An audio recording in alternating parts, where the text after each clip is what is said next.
What is up, YouTube? It's Tom from Tech Time. Here at Tech Time, we bring you all your tech all the time. So if that's something that interests you, make sure you hit that subscribe button so you can stay up to date with our weekly content. Today, I'm giving you my full review of the Google Pixel 2. The Google Pixel 2 and 2 XL came out last year. Recently, the Google Pixel 3 and 3 XL have just been released. So this phone is over a year old, but it doesn't mean it's a bad phone. I picked it up late in the year. I've had it for about 3 months now, and I used it for about 2 solid months as my daily phone, coincided with another phone, but mostly this was my daily phone. I had this on my hip at work, and I used it as my main phone, and I did that mostly because I wanted to test it out. I like the small form factor, surprisingly, and the camera was something that I'd like to have on hand because it took great photographs, snapshots. You just point and shoot, and it was good. But the Google Pixel 2 XL, which was the bigger brother of this, did get more, media attention last year when it came out. It did have some blue shift issues and some kind of problems when it first came out, and it was the bigger phone. A lot of people really enjoyed it because it was bigger, so it got a lot more attention. The Google Pixel 2 itself kind of fell under the radar, but at this day and age, there's not too many small form factor phones anymore. Years ago, a 5-inch phone like this wasn't going to be considered small. Now it's considered small. So it's, this is a good form factor for somebody that doesn't want a large phone. Now Apple getting away from small phones and really only having something of 5.8 inches and bigger, this could be a good option for somebody that's looking for a small variant of a phone and doesn't want to continue going with Apple. So we're going to get into the review. Like I said, I used it as my full-time phone. I think this is a great buy. We're going to get that off right off the rip. I think it's a great buy. Nowadays, you can get it anywhere from $300 to $450. On Amazon, you can get them refurbed at $400 and change. You go on Swappa, you can get really good used ones. I just sold this one. It's actually going to be heading out in the next day or so for $360 on Swappa. So you can get them really good prices. This one I bought brand new a couple months ago, and I picked it up for, I don't know, I think it was $200, $125, something like that. I forget, it was so long ago. But I picked it up for a really good deal, brand new. So we're going to get into this review, guys. It is going to start off with a couple categories. We're going to break it down into categories. And the first category is going to be hardware and design. So the design of this first is an aluminum body with a glass top. It's a little bit different. I like the all black. I don't mind it. It doesn't hold up well to scratches. There is scratches. This has been in a case, and the case itself caused some micro scratches on the glass and things like that. So it didn't hold up all that well. If you did drop it or something like that, I never have, it probably would hold up pretty good because of the aluminum body. With the aluminum body, you don't get any wireless charging or anything like that. It has a Snapdragon 835 with 4 gigabytes of RAM. This is the 64 gigabyte model of internal storage. There is no micro SD card or anything like that. So 64 gigs, what you see is what you get. Also comes in 128, but this is the 64. This model right here is fully unlocked, and I used it on the T-Mobile network. No issues. It also has a nano SIM and an eSIM built in, but I don't believe any carriers actually support eSIM at the time. I know that's been a big issue with the Apple iPhones. They have eSIM now in the new XS and XS Max, and they're not activated by the carriers, so that becomes an issue. Like I said, it has a Snapdragon 835, an Adreno 540, and it's a nice phone. 5-inch screen, 1080p, 16:9 aspect ratio. We'll get more into the screen in a couple seconds, but the phone is nice. It's got all the top specs from a last year's phone, and like I said, it comes in a smaller form factor. This is a smaller phone compared to a phone like the OnePlus 6T or something like that, or the Google Pixel 3 XL, or even the 2 XL from last year. So it comes in a big size. So I believe the hardware is nice. The design is different, but it's not too bad. I think a lot of people will enjoy it. It's not ugly by any means. It's not the prettiest. It's just different. The aluminum is a little bit different than what people are used to nowadays with all glass and glass sandwiches. Let's get into the display. The display on this thing is a 1080p AMOLED display, and it is 5 inches, 16:9 aspect ratio. So this is old school. This is what most aspect ratios like TVs and things like that have always been. And the cell phone industry had always had a 16:9. Now they're making them taller and skinnier, 18:9, 19.5:9, all different aspect ratios. But this stayed true to the original 16:9 aspect ratio. So it's nice. You don't gotta have any black bars. You're gonna get full screen on everything. So it's gonna look nice. The AMOLED display is, I'd like to say decent. It's not the best. It's kind of dull. The colors aren't that good. And it's just okay. I've seen better LCDs, let alone AMOLED screens. The colors aren't the best. It's just not the best screen. But it will get the job done for sure. And for most average consumers, I think this would be fine. So we can check out a little bit of content maybe. Real quick, we'll look up something like this, a little bit 4K, see some colors. Hopefully we don't get a copyright strike. So there you go. Make sure it's in 1080p. It is.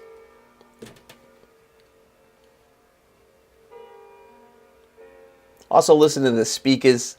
The speakers on this thing are dual firing front speakers, but they are not loud at all. They're actually very underpowered for some reason. I don't know. They don't get loud. Even being front facing, I've heard better single firing speakers on the bottom. I don't know why. But they're decent. They get the job done. So you see the screen there. The screen is decent. Not bad at all. It's just not the best. It's made by HTC. I'm not sure if it's their screen or where they're getting the screen from, but HTC manufactured this. LG manufactured the Google Pixel 2 XL. So it is what it is. You know, the screen, it's not gonna win any awards, that's for sure. So let's move on to software. Google is known for software. The new Google Pixel 3 and 3 XL have just come out about a month ago, maybe a little longer, and a lot of the software from those new phones have come to the prior years. So the Google Pixel 2 has Android Pie. Let's check exactly what we're running. Let's go down to About Phone. We're running Android version 9 Pie. November 5th, 2018 security patch. So we're up to date on the security patches. No issues there. So you're running the latest edition of Android. So you're going to have the gestures on this. You can switch them if you want. I've been using gestures and I don't mind them. Also, you get Squeeze for Google Assistant. That's an HTC thing. That was on their HTC phones. And I did notice it kind of sometimes, like, I squeeze a little too hard or something and I overlap the edge because it is a thin phone and I hit the camera. But there you go. You can pull up Google Assistant that easily. It's a pretty cool little feature. I did kind of make the sensitivity a little lower because I've had cases on it, and then sometimes I have to adjust it because I notice that I get false touches on it when I squeeze it a little too hard. But that's a cool option to pull up Google Assistant. If not, you can just hold down the home button. I have Nova Launcher running on this, so I just use a little gesture for voice like that, just a quick swipe up. And that's the way I like to run my phones. I use Nova Launcher on top of the Pixel software, the Android Pie. I've had Android Pie on a couple phones so far, and I like it. I enjoy it. It's clean. It's nice. And this is stock Android, so you're going to get what Google feels should be the way Android runs, which is super smooth on an last year's processor with 4 gigabytes of RAM. I have no issues going through apps. Super quick. Twitter. You know, if you want to run something on Chrome. And then you can scroll through them. No issues. You can run a YouTube video in the background. I actually feel that management of the little Jonathan Morrison, but management of the apps and app storage, memory management, I feel is much better on this than my Google Pixel 3 XL for some reason. I don't know why, but it keeps things loaded in the background a lot longer. My Google Pixel 3 XL shuts them down very fast for some reason. I don't know why. But it's super fast. I get really good speeds on software, downloads, Wi-Fi, T-Mobile network. Everything runs blazing fast on this thing. Software is really nice. If you like stock Android, then you're going to love this because you're getting all the stock Android on this. This is what it is. Now, going into some software things like the camera, night sight.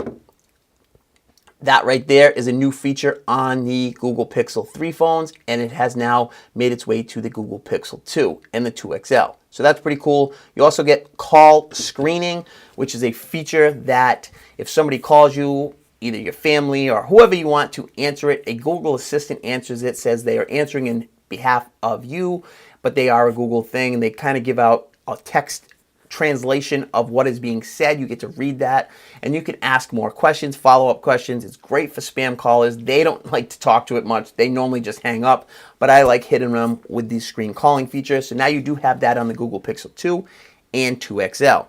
So that's another great feature that added to the software. And that's one of the main reasons that if you are coming from a Pixel 1, you could grab this, update you know, it's going to feel like a good update. You're going to get better cameras. You're going to get the better processor and things, and not have to jump to the 3 or the 3 XL because you're getting most of those software features on this phone. So you can grab this really cheap and not have to pay the premium of the higher new Google Pixel 3 and 3 XL phones. So that's also pretty cool, you know, that Google has implemented a lot of the software on these phones. Other than that, software runs good. I haven't had any issues with it. I think it runs great. And that's it. Software is pretty plain on this thing. You're not getting a whole lot of extra features. This stock Android, if you like stock Android, you'll love this. Moving on to connectivity, you get Bluetooth version 5.0 on this. You also get, you know, calling features. Like I said, screen calling, connectivity, everything works great. I've never had a text not go through or a call not go through. Call quality is crystal clear on T-Mobile. I've done some voice calls from Google Voice, no issues. Google Duo works great. So you have a lot of options built into the Google system for voice calls, regular calls, video calls, text message. Everything works well, and there is no issues. Bluetooth hooks up perfectly. I actually get good range on this, and for some reason my Google Pixel 2, the Bluetooth seems a little bit louder than on some of my other phones. I don't know why. Could be the codec that they're using or something, or maybe it's the Bluetooth version 5.0 on here. For some reason, it just gets a little bit louder when I'm using Bluetooth headphones on this phone than some of my other phones. But that's not really a big thing because, you know, most of the time they get it pretty loud on all of them. But it just gets, I did notice like a tick louder from this for some reason. But connectivity, like I said, no issues at all. Moving on to the big boss and what these phones are really, really known for and really have gotten their name is the camera. The camera on this is one of the best point-and-shoot cameras that you're going to find for photography. I really enjoy it. You really get some really great pictures. Portrait mode. You point and shoot at something with this, you're going to get a good picture. They do great processing. It's not the hardware. It's not the camera hardware. It's a 12 megapixel camera on the rear, but it's not the hardware that's making the difference. It's the software. If you take a picture real fast and get into the gallery, you'll notice that the picture doesn't look all that well, all that good, and then all of a sudden it processes and then it looks great. That's because Google is adding its image processing. Let's see if we can do it. It's still processing. And then it changes it, brightens up the colors, gives it that, you know, HDR look. So that's really what is the key factor on the software on this camera. It's all software based. The hardware is nothing to brag about. It's not bad, but it's not super great. It's not the best hardware. It's not the best sensors and things like that. It's the software. Google implements a great software. And that's why you're not going to get a pro mode on this, because it's mostly software based. Like I said, you don't have the option of great hardware. It's software. So they don't really want you messing with pro modes and things like that. But you do get portrait mode. You get panorama. It's your basic camera. You get you can turn motion on and off. That's kind of like live photos on the Apple ecosystem. You got your white balance. You can change it, and you got your flash. Go into video. You got 4K 30. 1080p, 30, and 60, and then you go to more, and this is slow motion. You get 720p at 240. You get night sight, which is unbelievable. I'll add some pictures in right now of the night sight. You can also find them on my Instagram. If you don't follow me, links will be down in the description. I post all sorts of photos from different phones that I'm testing out. But the night sight is incredible. You take a picture in the dark, and it uses you a little bit of handshake to take multiple photos, and then from there it processes it and gives you one picture that's really bright, and it does incredible. I don't know exactly how it does it, but it figures it out somehow, and it pulls it all together, and it works well. You also have Google Lens, so you can take Google Lens. It will point, figure something out. It's seeing Team Pixel. Tap on the dot for results, and then it says it might be one of these, Team Pixel, and then it goes on. It's cool for shopping and little features like that if you want to use it. I don't, tend to use it too much. I did use it a couple times for translation on some menus, and it worked pretty good. Photosphere gives you like a circle of, you got to take multiple pictures, and it gives you a 360-degree view of it. Then you have AR stickers, which is called Google Playground now. You kind of scan an area, and then you can drop some stuff. I don't know if we're going to be able to do it because it's such a small area. We'll see. It's not going to work right now. But that's that. Front camera. Oh, it's still on Google stickers. Front camera. It's up. Front camera, you have portrait mode, panorama mode. No, actually, that's only on the rear camera. So let's get out of that. You have video, 1080p, and then you also have night sight on the front camera. So that's another option. Like I said, portrait mode works great. Boom. Even that, real quick picture, processes it, looks great. Now, if you want a great point-and-shoot camera, this is going to be for photography. This is going to be one of the best that you can find on the market. It's going to give you great processing, great point-and-shoot, focuses fast, everything works well, and it's all done on a single lens. You're not going to get features like wide angle and things like that on this camera because it's only a single lens. But you use your legs, you can move in and out, and you can, compose your picture that way. It's really nice. I enjoyed it for having it on me at all times because I know if I pulled it off real quick and I needed to get a good picture, it was going to take a good picture. Now, video, on the other hand, is decent. It's good, but there's much better phones out there for video. The Samsungs, the Apples, LG, they give much better video, in my opinion. This wouldn't be the phone to buy for video per se. Audio is okay. Picking up on it, it's okay. Like I said, video, it's not the main thing. I don't shoot too many videos on here. I've shot a lot of pictures, and I'll be overlaying pictures as I'm talking. I'll probably pop a few up, so you'll get to see them. But photography on this is really good if you like a point and shoot. Like I said, you're not going to get those pro manual modes. If you're somebody that wants manual modes, look at the LGs, look at Samsung. Those are the type of phones, Huawei, even OnePlus. Those are the type of phones you're going to want to look at, not the Google Pixel.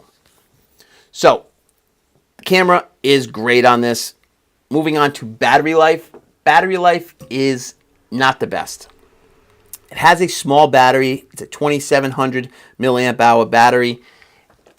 It's not the best, but it's not the worst. It gives me a decent day, and I probably get 4, sometimes 3.5 hours of screen on time. Screen on time is not everything because depending on how you're using it, what's going on in the background, there's so many things that determine battery life, not just screen on time, but people use screen on time as a measuring stick, so I'll throw it out there. I get, like I said, 3.5 to 4 hours of screen on time depending on what I'm doing, what I got running in the background, so on and so forth. The screen is small, so it doesn't draw too much power, so you are able to get a decent amount of battery life for having such a small battery, but it's not gonna win any records. You're not gonna last a day and a half. You're not gonna even get 6-7 hours of screen on time. It's just not gonna happen. But it's decent. It will get you a solid day with no issue. So that's it with battery life, and the wow factor, or the overall review of this thing is it's a great little device. If you like a smaller phone, you want to have a great camera on it with decent battery life, a screen that's good, not the best, but it's all in a small form factor. from today's standards, considering how big phones have gotten, upwards of 6.4 inches and things like that. A 5-inch screen on a smaller form factor, a light phone, dual speakers, per se not the best, but you're still getting a dual speaker and a great camera. It's worth it, in my opinion, to pick it up if you're looking for a phone in this price range of $300 to $450. It's worth it. Now, if you're going to be paying $500 or $600 for this, I think there's better options out there. I would go with like the OnePlus 6T that I have right here. But like I said, it all comes down to what you need and what you're looking for. If you're looking for something that doesn't have, that isn't this big, the Google Pixel 2 is a great option, even at the 500 mark, if not more. And then there's the 2XL if you're looking for the bigger model. But I just wanted to give you guys a review on it. I've used it for a while. I'm getting rid of it now. I'm selling it on Swappa. So I just want to give you the overview on it. I think it's still a contender nowadays, even though it has a year-old hardware in it. It still runs super fast because of stock Android, and it's going to have updates probably for another 2 years, because Google does keep up with their products for 3 years guaranteed, if not more. So, like I said, I got updated software on it right now, so the software is not going to be an issue. It's a great little package, it really is. And if you have any other questions, let me know down in the comments below. This is a long video, guys, so I want to wrap it up. I think it's a great phone, and if you're looking for it, for your parents, for you, for maybe a child, one of your preteens or a teenager, it's a great phone if you're in the Android ecosystem, or if you're trying to get out of Apple and you want to get the cleanest, simplest Android experience, it's going to be on a Pixel phone. So guys, with that said, I will catch you later, and until the next time, peace.